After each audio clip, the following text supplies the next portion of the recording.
Hi there, folks. Today we're looking at adding and multiplying radical expressions. And of course, with adding, we'll also do some subtracting because that's the same thing. All right, but the big idea here when we're adding and subtracting, so the idea of adding radicals, we have to have what we call like radical terms. Okay, and like radical terms just means it's the same radical with the same radicand. In other words, the same type of radical. If one's a square root, the other one's got to be a square root. One's a cube root, the other one's got to be a cube root. All right? And then the same radicand means they literally have to have the same value inside the radical. All right? Remember the radicand is the thing inside the radical value.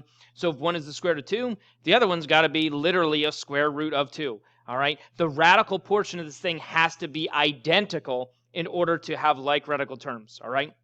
If we have like radical terms, we add them the same way we do any other like terms. We add the coefficients, and the radical part stays the same. So when adding and subtracting like radical terms, add or subtract the coefficients, the radical part stays the same. Just like when we're adding or subtracting variables, we add or subtract the coefficients, and the variable part stays the same. Okay? For example, if I look at something like this guy, here I've got 3 square root of 3 plus 7 square root of 3. So again, I look at the radical part and say, is the radical part identical? Well, yeah, for this one, I've got a square root of 3, and this one I also have a square root of 3. So the radical parts are identical. So to add these together, I just add the coefficients, and the radical part stays the same. So the coefficients are a 7 and a 3. Well, that adds up to a 10. So that's 10 root 3. The radical part stays the same. So if I had 3 root 3s and added 7 more root 3s, now I have 10 root 3s. And again, it's the same as if I had something like this, like 3x plus 7x. Well, that's a 10x. The variable part stays the same. All right, it's that same basic concept. I need like terms, and when I have like terms, I add the coefficients. The variable part stays the same. For radicals, I need like radical terms, which means the radical parts are identical. I add the coefficients. The radical part stays the same. Okay? If I look at this guy, same kind of thing here. I've got 4 root 2 minus 9 root 2. The radical portion is identical, so these are like radical terms. So I deal with the coefficients. 4 minus 9 is a negative 5. And then the radical part stays the same. Okay? So again, add or subtract the coefficients, the radical part stays the same. If I look at something like these guys, for these, well, it doesn't look like I have any like radical terms here. So like this first one, I got a square root of 24, a square root of 6, and a square root of 75. None of those are the same, so I cannot add any of these the way they are right now. All right? However, I can simplify these things. I want to simplify to see if I get like radical terms, all right? Maybe these are the same, but they're just kind of in disguise at this point. And so I look at this and I say, okay, I'm looking for perfect squares that divide evenly into 24. That's a 4 and a 6. There are no perfect squares that divide evenly into 6, so that one stays the same. Perfect squares that divide evenly into 75 would be a 25. So 25 times 30. And then I take the square root of each of these. The square root of 4 is a 2. When it comes out, there's already a 2 out there, so I have to do a little multiplication, so that gives me a 4, root 6. Again, this guy stays the same because there was no perfect squares. Over here, the square root of 25 is a 5. So again, when that comes out, I have to do a little multiplying, so that gives me a 20. And then the square root of 3. And now I look across here and say, hey, 2 of these radicals are identical, the root 6 and the root 6. So those are like radical terms. I can add those together. That gives me a 9 root 6. But then the minus 20 root 3 just stays as a minus 20 root 3. That's not a like radical term, so I cannot do anything else with that. All right? So just make sure you simplify first to try to identify like radical terms. All right? If I look at the next one, same kind of thing. Looking for perfect squares here that divide into 50. That's a 25. 25 times 2. This one, 100 is already a perfect square, so I don't need to change that in any way. And then this guy, well, it's just a square root of 5. I can't break that up any further. All right? So here we go. This one right here, the square root of 25 is a 5. Again, on the outside, I have to do a little more multiplying once that 5 comes out, so that gives me a 60, root 2. Right here, the square root of 100 is a 10, and I do a little multiplying with that when it comes out. That's a 70. And for that one, there is no radical left. Everything that was under the square root, I took the square root of, so the radical's gone. And then over here, there was nothing else I could do, so I'll just leave it as 8 root 5. And now I look across and I say, okay, are there any like radical terms? Do any of these have identical radical parts? And the answer is no. So I don't have any like radical terms. That's it for this one. Okay? And even though we didn't have any like radical terms we can combine, we still need to simplify each of those. You know, directions on something like these two questions just say simplify. We simplify each radical individually. We simplify by combining like radical terms, okay? This one, I just stopped short because there were no like radical terms, okay? If I look at something like this guy, again, we're looking to simplify this thing. I'm simplifying the variables this time.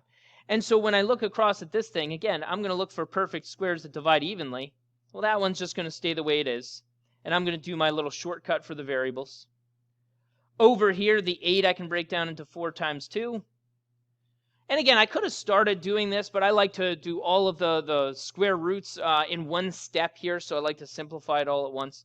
So like right here, when I take the square root of this guy, remember I'm going to do division and remainder. So I've got my 5 here.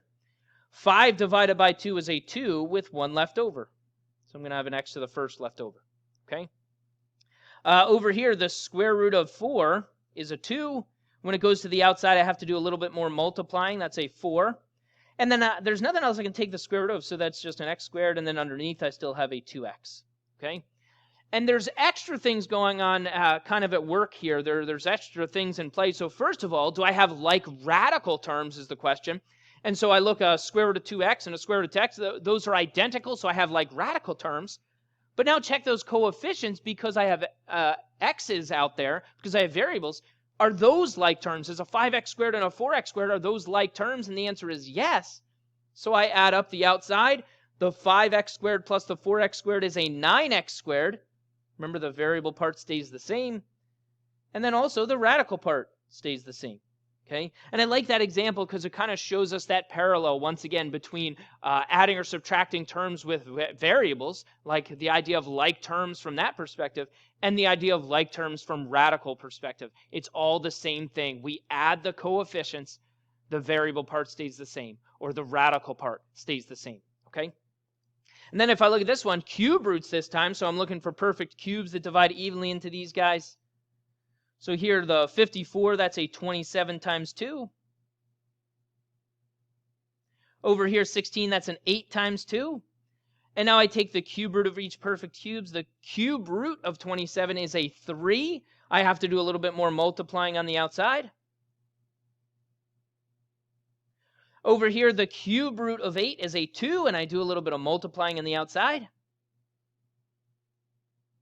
And now I look at the radicals. They're both cube roots. They both have a 2 underneath. The radical portions are identical, cube root of 2 and a cube root of 2, so I can combine these. These are like radical terms. So I subtract, that's a 10 cube root of 2. Okay? So again, like radical terms, identical radical portions. We add or subtract to the coefficients. The radical part stays the same.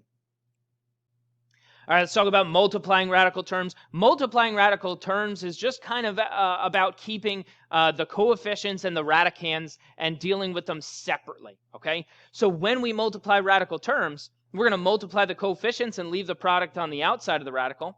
Then we're going to multiply the radicands and leave the product on the inside of the radical, all right? And so really it's as simple as this. We multiply outside times outside, and guess what? It stays on the outside.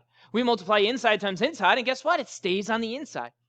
But then the last thing we have to make sure we do is we have to simplify all the radicals at the end, okay? So make sure we simplify the radicals completely after we're done with the multiplication. And we could simplify ahead of time and then simplify afterwards, but I like to just simplify at the end, okay? For example, if we look at something like this guy.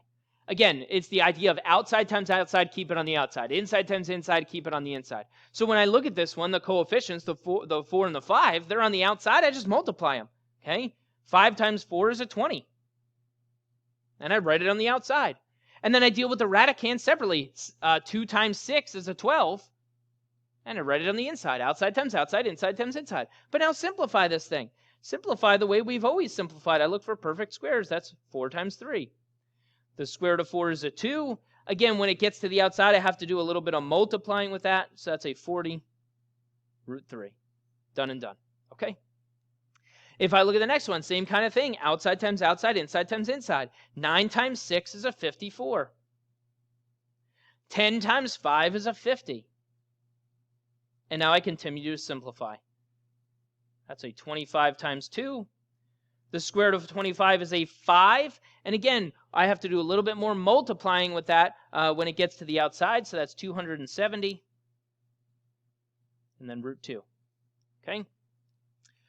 The next one, same kind of thing. And I'm going to do this next one twice. So I bought myself a little extra room here. All right?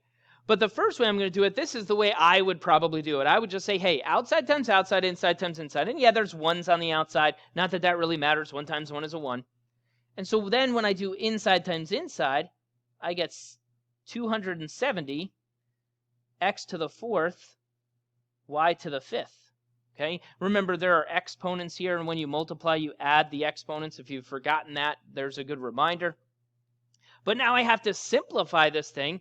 And you might be looking at this thinking, well, that's pretty tough. Maybe you're looking at the 270 and saying, well, I know that there's a 9 in there somewhere, that kind of thing. It might be hard to find the largest perfect square on this one. But as I look at this thing, the largest perfect square on this one is going to be a 144. And I didn't just come up with that magically, all right? I'm looking at these values. I'm looking at the 72, thinking about it as 9 times 8, okay? And I'm looking at the 10 as like a 5 times 2. And so I'm kind of breaking down these numbers, and now I see this guy as a 4 times, 2. And now I see 2 4s. Look at that. That's where I kind of get the 16 from. And then the 9, together, that's a 144. That's times 5, okay? And if you didn't follow any of that, well, we might want to work on your number sense a little bit, okay? You could do just a little bit of guess and check here. That would also be an acceptable way to kind of figure this out, all right? So doing a little bit of guess and check, that might help you with this one. But think about the numbers that these came from. 72, I could break down. Maybe you broke it down into like a 36, okay, and a 2. And then the 10, is a 2 and a 10. So now we're thinking about the 36 and the 4, which is 144. Okay? But that idea of breaking the number down to come up with those larger composite numbers. Okay? If not, do a little guess and check. It'll be fine. And now, again, I'm just going to leave these the way they are. And I say, okay, let's take the square root of this guy. That's a 12. As I do the variables, the square root of x to the 4th is an x squared. The square root of y to the 5th is a y to the 2nd with 1 left over. So 5y, okay? So that's option 1. Option 2 is to simplify multiple times, okay? And you'll see right away why I don't like doing this. But if you don't have a great number sense, if it's going to be really hard for you to come up with that 144, you might want to simplify this ahead of time. So like this one, you could simplify each of these first. Like I could simplify this and do the 36 times 2 for this guy, and the x cubed and the y to the 2nd. And then over here, I could deal with this guy. And now simplify each of these. Ready? The square root of 36, so I'm taking the square root of these guys. The square root of 36 is a 6. The square root of x to the 2nd, x to the 3rd is an x to the 1st with 1 left over. The square root of y to the 2nd is y to the 1st with none left over. So I'm left with a 2x underneath here. And then over here, the square root of y to the 3rd is y to the 1st with 1 left over. So I'm left with a 10 and an x to the 1st and a y to the 1st. Okay? And now I can multiply outside times outside, inside times inside. But you see, I'm doing extra work, obviously, in terms of the steps. Now inside I have a 20x squared and a y. And now I have to simplify more. I would look at that square root of 20. I would say, okay, that's 4 times 5. I'm going to do this in my head. 4 times 5. The square root of 4 is a 2. Comes out and gives me a 12 out here. The 5 is still trapped. Okay? And then the square root of x squared is an x, which comes out here and multiplies to give me the x squared. The y squared is still out here, and there's still a y left underneath. I eventually get to the same thing. And yeah, I cut some of the steps out because, well, hopefully we're starting to do some of that in our heads. All right? But notice the amount of work I have to do. There's a lot more. All right? But the work that I am doing is easier work. Okay? It's smaller numbers. It's easier to deal with. Okay? I prefer to always multiply first and then simplify because I'm not afraid of the big numbers. And I have that number sense that can help me break this thing down into the values I need. Okay? You have to decide what works best for you, though, okay? If I look at this one, once again, I'm just going to do outside times outside, inside times inside. So on this one, when I multiply, and you can use a calculator for this, that's 1,575. The variables, that's an x to the 6th and a y to the 7th. And then from here, once again, it might be tough for you to come up with those values, the biggest perfect square that goes into this guy. As I'm looking at it, I can figure out that the biggest perfect square is going to be 225. And here, once again, here's how I come up with this. I'm looking at this 45, thinking about a 9 and a 5, because 9 is a perfect square. But then I'm looking at this guy, thinking about it as a 7 and a 5. And then I see these 5s together as I multiply. Well, that's a 9 times 25 times 7 is kind of a composite of those two numbers. Well, 9 times 25 is the 225. Okay? So really, this guy down here is 225 times 7. And that's just general number sense and me thinking about the composite of these numbers and saying, okay, what are these numbers built from? What is this multiplication built from? And that can help me to identify perfect squares. Again, if you need to do a little guess and check there, that's fine. If you want to simplify each of these first and then multiply, that's also fine. Okay? And now the square root of 225 is a 15. The square root of x to the 6th is an x to the 3rd without any left over. The square root of y to the 7th is a y to the 3rd with 1 left over. And that's it. Okay? Next one, same kind of thing. We're dealing with cube roots this time. So once again, I'm just going to do outside times outside, inside times inside. And so on this one, when I multiply these, that's a 640. X to the 11th, y to the 6th. And now once again, you might be looking at this thinking, maybe that's tough to find the perfect squares or the perfect cubes. This one's actually a little easier. The perfect cube, the largest perfect cube that goes in here is a 64. 64 times 10. And now once again, start taking the cube root of each of these. The cube root of 64 is a 4.